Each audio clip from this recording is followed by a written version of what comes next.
Mary, I want to talk about a subject, and I hope you like it. Uh-oh. Uh-oh. I want to talk about the subject of sex. I know it's your favorite. And the reason I want to talk about this, because we both are coming from Middle East, and you're Armenian, I'm Persian.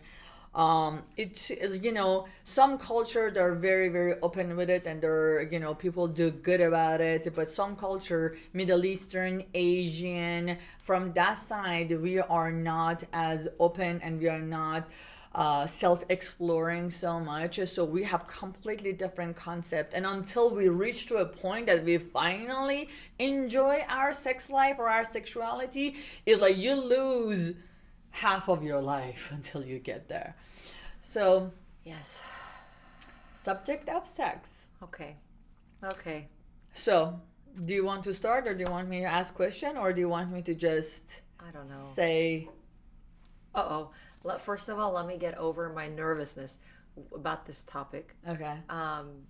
which is coming from how I was raised, like a lot of women, that it's taboo. You don't talk about it. I actually wrote this book. I'm working on publishing. It's a poetry collection. A lot of it is about how we were raised as women in Armenia, in Iran, almost everywhere in the world. Yeah. How the daughters were raised to be virtuous virgins and the sons were raised to be whores. Literally, whores. Go sleep with as many women as you can, Yeah. and you get a high five. The more the merrier. Yeah. Yeah. Until you have to get Yeah. married, but then you continue secretly. So it's right. This is the message. I know we're laughing, but this is really what's that happening. is a very, very true. But what a disaster! Because what happens when your daughter is that virtuous virgin? You marry her off to this whore. Yeah. Let's say, Yeah. How is that marriage supposed to work? Yeah. And what if we have millions of these marital entities in the world? They're raising children. How are they supposed to thrive? How is that household, right? Forget all the judgment. But as a household, how can it survive two different lifestyles, two ideologies? And it's really not fair to ask this boy, this who turns into a man, who is encouraged to have this lifestyle, has had it, and then what is he supposed to do? All of a sudden, have one partner and be in a monogamous. It's not fair to either side. It really isn't. That's what I feel. That's how I grew up. And kind of, I can't speak to a man's experience. I could just tell you that's what I witnessed happening. But now, as a 36-year-old woman, where am I with that? I'm still highly uncomfortable exploring with sex, having fun, looking at it as something that could be fun, playful, and joyful. And that's the work I have to do. I have to work on that. I have to teach myself. And I have not tended to it, but so. Isn't that so, I don't know what's the right vocabulary to choose, weird? Is it like so like uncomfortable for you that in this generation, like we need to sit here, but culturally we are so brainwashed that we look at this as like, oh, what an uncomfortable subject to talk about, right? Yes, for a second when you said it, I'm like, oh no, Helen, right? don't talk about this. But I'm like 36 with 3 kids. Yeah, that's not a normal response. Yeah. So, question.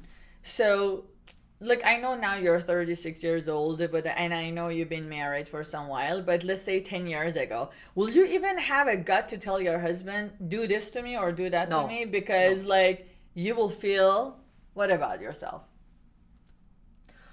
The answer is no, but first of all, because I was in such a bubble, I wouldn't even know what to ask for.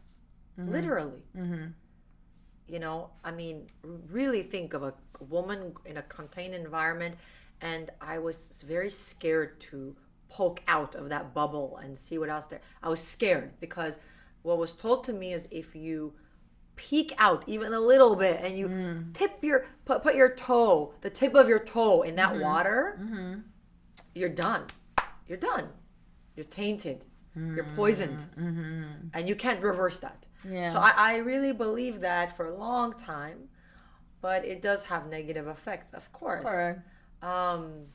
Yeah. And I want to bring up something else. I want to see what you think. It's just ways that our culture, the fabric of our culture is, and nobody, I don't hear people talking about it. Yeah. Because it's happening to married women who want to keep their sex life private. But again, going back to woman has to be pure, son, go out there and conquer, you know, the playground, the sexual playground. And then you get married and it's like, you have to maintain that innocence even in that marriage. But a lot of men in our culture lost their virginity because their dads, and again, not just Armenia, this is also in Russia, that a lot of places, their fathers take them to a brothel, also known as a whorehouse, to lose their virginity. A lot of my cousins lost their, it's very, very common when you're 15 or 16, because usually it's hard, 14, 15-year-old girl. So the dad or a close uncle takes them to a brothel, of course pays for it, and preps their son. So they're a little boy, 14, 15, is having sex with a very mature, paid woman, who some would call a hooker, a prostitute, whatever. Now, in the marriage, when your wife wants to be sexy or kind of try different things, they are repulsed because they're associating that with prostitute, or it's categories in their brain. And if you dip your toe there, even they reject you. They don't want that. They married Virgin Mary, and they want you to stay that way. So we've created all these boxes, not just for us, for men. Yeah. So the men we're marrying, Yeah. the men we're brothers with. Yeah. It's affecting all of us. It's not just affecting True. women, and it's something that we can change, that we have to work to change. So I am not going to treat my children that way. I'm not going to tell, I have 2 boys and a girl. I am not going to tell my 2 boys go sleep with the whole world just because. You know, I think some part of it as a Middle Eastern culture is like, we never looked at sex is like with, you know, when you eat food, right? Like, it was never a bad thing to begin with. It was food that you were eating. So, like, it's part of natural human needs, right? So, because it never had a negative, so you never looked at a negative. So let's say, like, for the kids that are maybe raised in this culture, in this generation, like, maybe they like someone at school and they have sexual relationship. Let's say my own kids, they look at sex completely different how we looked at sex. So it's very, very different. But we are coming from a culture that is like, sex out of marriage, you must be a prostitute. That's it. Right. You must be a prostitute. Like, if you're doing that, is like, it's so taboo. Right. You know, which is, how can we be okay with this? Right. You know, like, when I got divorced, it was such a big step for me to have sex with other people and then feel good about myself. And then it was also so important for me, because if I had sex with someone this week, can I have sex with someone else next week? Am I still a good person? How about next month? So how about if that 3 is 4? How about if the 4 is 7? How about the 7 is 10? Am I still a good person or not a good person? Can I announce it and I still feel good about myself? Yeah. Can I tell you how many people that I slept with and I still feel good about myself? So that feeling good about myself, it was just, I had to own it. Right. I had to own it. I had to be so strong here. And I said, I had this sex with 2 men at the same time, but guess what? It felt so good. But I had to own it. You're owning it, baby. You are owning it, Helen. I love it. But you see what I'm saying? It's like, no one is going to come and give this freedom to you. Right. You know? Yeah. Like, if my mom sits there, my this and that person sits there, and then I'm so worried how they're gonna judge me, and I don't have the balls to just look at their eyes and just say what I need to say, like, this will never go away. You're I right. will always live that limited life until I own it. That's for sure. You know? So, are you saying that it's really important for us to come out of the closet and announce it to the world so we can live our most truthful life? I think number one, we need to come out of the closet for ourselves to say, I'm comfortable with my sexuality. This is how I feel good about myself. This is how I feel sexy. This is, as a husband, as a boyfriend, as whatever lover, I want you to treat me like this. And I want this type of sexual life and with you to feel good about yourself. And we need to learn, like, this is part of our life.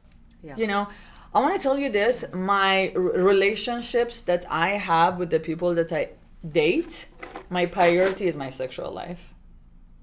If I don't have that deep connection, like, I don't care, you're the most smartest, the most handsome, the most successful, the most intelligent, the most everything, the kindest, this and that. If I don't have that, I can't stay in that relationship. And I was comfortable to get to that point to be able to announce it. So physical chemistry is first, right, for you? For me, it's first. So look, that's so cool that you're sharing that. So for me, it's the opposite, and I think women have this different experience. For me, it's the mental. So if somebody, I start talking to them, even if I see them visually and they're not my type, they're unattractive, but like, let's just say I start talking at a cocktail party and is really intelligent, this can really, really set me off. Because, so I think for me, it's the mental stimulation can give me that physical stimulation. For sure. I am going to add to my statement that I made. Are you taking it back? You can't take it back. No. You said physical first. My physical is to maintain my relationship. Okay. So how do I get attracted to that person is the mental stimulant. Yes. And then to maintain the relationship is my sexual relationship. Yeah. Okay? Yeah. If you like stimulate me and you're the most intelligent and this and that, yes, then, you know, like, I'll be so attracted to you. And then, but if I don't have my sexual relationship with you, if I'm not attracted to you, if I don't have the best sex ever, I can't maintain my relationship. Yeah. Within a month, 2, 3, then I'm like, okay, now I'm dying. Like, I can't. Yeah. So that this is a reason why I'm saying it, why sexual relationship, it should be like, my chemistry is very important to me. My sex life is very important to me, that I need to have it to feel good about myself, to get my desired type of relationship met, my needs, and then so continue my relationship. And there's nothing wrong with that. Nothing. There's nothing wrong with that. Right. And that's why, yes, there's nothing wrong with it. And that's why I don't like it when people start to do I think women do that. I don't know if men have these conversations. They start to ask each other in groups of female friends, like, how many times a week do you have sex with your husband? They start comparing 4, 2, 10. And then it's just such a female thing to do. And we don't need to do that because everybody has a different threshold. Really, some women, just chemically, they're more high testosterone. True. You don't have to compare. You have to look within yourself, your desire. Yeah. And to see, are you happy with this? Yes, and figure out what works for you. So I've stopped doing that. I used to have this critical voice in my head, you know, because women, we do talk. And I wonder, do you think men talk about these things? I don't know. Like when they're having just guy dinner? Because women discuss these things. Let me see.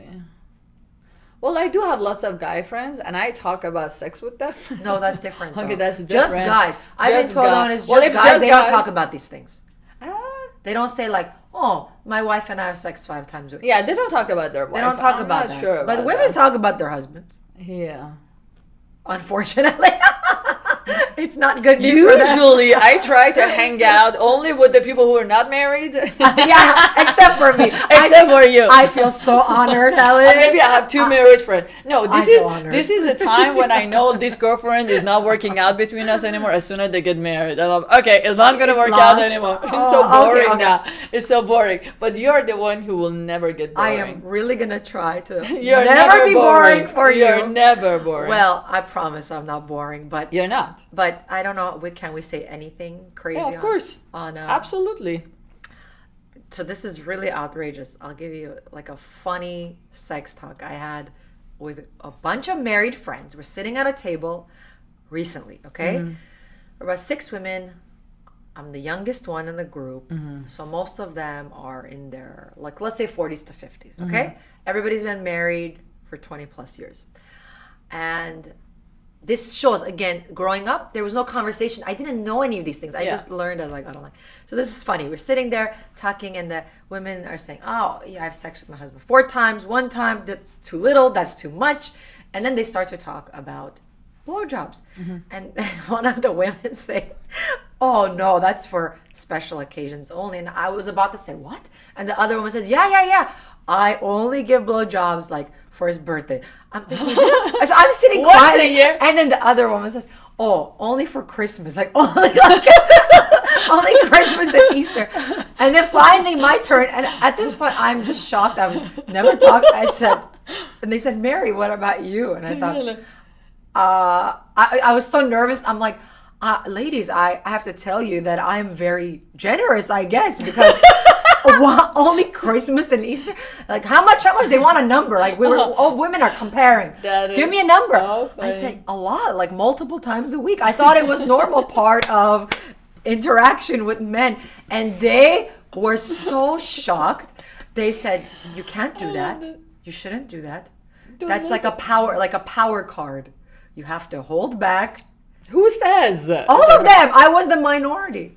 No, I was thinking this is news to me. The power card is how you feel. Like, you know your sexual relation. You know your intimacy with that person. You know what works because you feel good at the end of the day. You feel at your present moment, you feel good. Yeah. So that's your... Not just for Easter. Like, so it's not what anyone else says. Yeah. It's not what anyone's going to tell you. It's like how you feel. That's for sure. So don't play by anyone's rules. Is your rule. The rule that you make. Yeah, that's for sure. I love that. But it was funny. Good. Yeah, good for me, right? Good for you. I'm doing one thing right. And then, it's funny, the husbands are friends too. And some of the women on the table, like, they're not even joking. This was a real serious conversation. Okay. They're like, we can't believe you. Like, you are really giving too much. You need to save it. Oh, really? To compare yourself with them. Okay. And then they said, listen, please, make sure he doesn't tell our husbands. Don't worry. I'm not discussing. I don't think he's going to discuss with anybody. But it was kind of a funny moment. I love it. And we got to laugh. Yeah. And that's also fun to have friends. You can say these outrageous things. We can talk about it. Yeah, friends. Right? Friends. Like you talk about radio. Yeah. We're no, but here's the thing. This is important to be free to talk about it. Yeah, it feels free. Freeing. My freedom is so important to me. Just being free, being whoever you want to be. My motto is not to hurt anyone and not to hurt myself, but be free as much as I want. So it just when I talk free, when I send out my message freely, it empowers me. I love that. Yes. It just I get my power back, which I can talk about whatever I want, and I don't feel guilt or shame or this or that, because I am the one controlling or wanted to say whatever I want, and I'm not worried about how you're gonna judge me. Yeah. Because I'm not worried about how anyone is gonna judge me, it just empowers me. And I'm like, it is what it is. This is my way. This is my highway. Like, I'm going this direction. This is the route that I'm taking in life. Yeah. And I'm proud of it. And I'm proud of it. You know, just like you went to this dancing competition with, you know, your female dance partner, you thought outside the box. Yeah. You had your freedom. You had your joy. So it's important that you live for your joy. Yes, I agree. I know that now. And I will never go back. I feel like the gift, there's all this negative connotation around growing older for women. I have to tell you, I cannot wait for my 40s. 30s were better than my 20s, and I think 40s are going to be better than 30s. I feel so complete. And I think it just gets better and better. And I'm surrounded by women, my friends who are in their 40s, and they're full woman. And I think it's something to celebrate. I would not go back to my 20s. No, you couldn't never, pay me enough money. Never. Really? You couldn't. 35 to 40, I think it was the best It's a year. gift. It's a gift. And it's such a beautiful process. We need to embrace it. Yeah. We need to celebrate it. I agree. I am looking forward to my 40th birthday. I really mean that. Yeah. So. Ooh, you have a long way to go. We have to plan it together. Definitely. You know, nobody throws a party like Helen. I'm going to bring strippers for you. Oh, you know what? Yeah. I have never had that experience. Okay. Don't expect me only bring girl strippers, Yeah, okay? No, just a few midgets and whatever you want. You plan it. You plan it. I don't want to have midgets. No. I know you're always going to shock me. So Okay, I'm good. Ready. I'm very ready glad. to be shocked. Okay, perfect. So, yeah. Okay.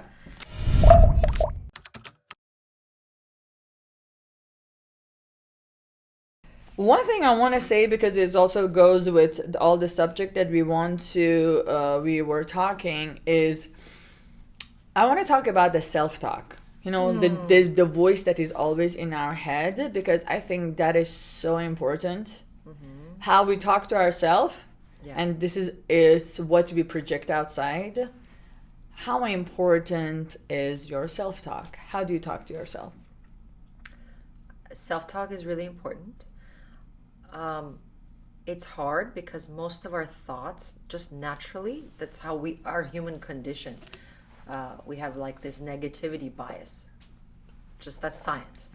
And it's our job to work against that, to swim against the current. We can do it. It's very doable.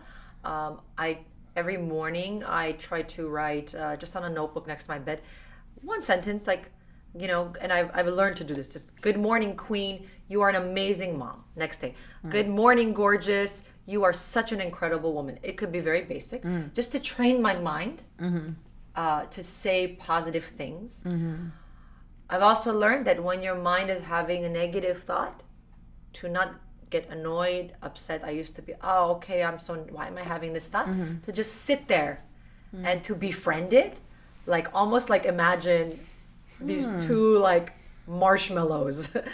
You know, the negative thought is one marshmallow, the other positive, and they're hugging each other. Aww. And you're like, you know, hi negative thought, I know you're there, I hear you, I see you, but I still love you, I know you're there, but you're gonna be okay. I'm not gonna give you too much attention. So you have to be okay with it being there. It's not gonna disappear. It's not gonna disappear. Wow. So Sometimes it does. Sometimes, but it's not going to permanently disappear. I don't think it's humanly possible. There's no human who has positive thought every second of the day, right? Yeah, this for is sure, not for sure. human condition. Yes. Right? So not all the time. Not all the time. So we have to find a way in our mind to like observe that it's there and just keep it where it should be, which is quiet. So that's been my journey. It's a work. Very nice. I think writing positive things on a piece of paper is helpful. Definitely. I know you do lots of self-development classes, coaches, therapists. Yes, therapy. You're very mindful of how to, overcome those negative talks, and then how important it is to go to therapy. Yes. I honestly, even before the writing things in a journal, I would say therapy is the most important. If you can, and people make up many excuses. I'm too busy. I have too many jobs. I don't have the money. $200 an hour is too expensive. Therapist is for crazy people. Have you heard that before? That's what everyone in my community and culture has told me. Like, it's people that belong in the loony bin. But at the same time, they're willing to take medication under the table, which they get, not even it's their medication. They are getting somebody else's prescription and taking 100 Xanax. Again, not a judgment, but this is, I think, the healthiest way to talk to a licensed professional.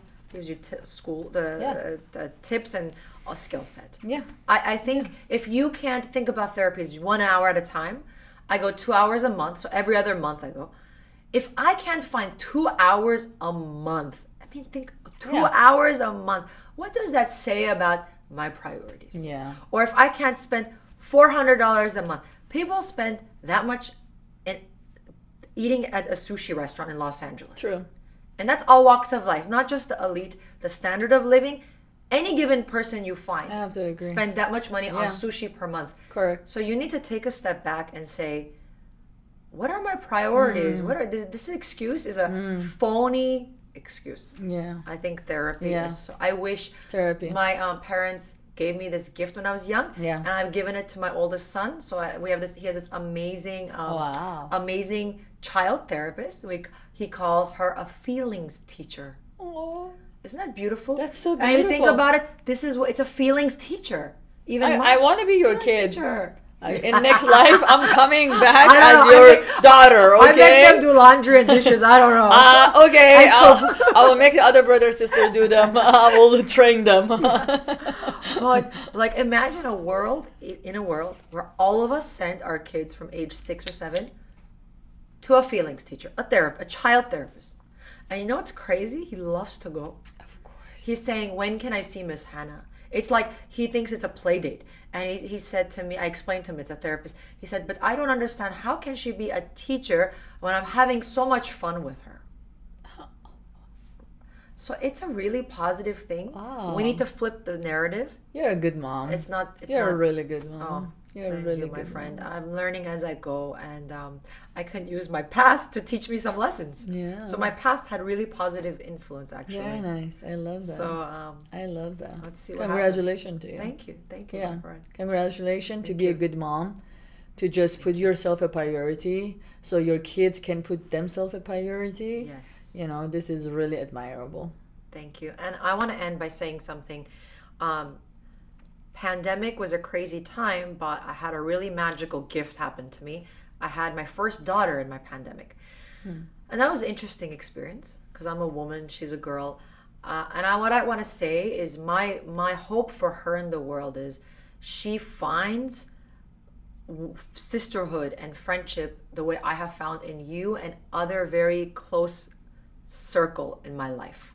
Because I don't think women, you can be Harvard educated, you can be a multimillionaire. But as a woman, if you don't have your tribe, you're really missing out. Correct. It's one of life's most delicious moments. It is delicious. So I hope Nicole finds some people like you in her life and she can share it. I love you. I am so grateful to have you. I'm grateful for you too. All right. Cheers. Let's do this again. Yeah, absolutely. I love this one. Oh, there's so many subjects. And then on top of that, we need to bring Tina. We're bringing Tina. Tina, we're coming for you. Tina, we're coming for you. Thank you so much for being with us at Femme Fatale by Helen and Mary Terterov. I love you guys and thank you for listening. Thank you.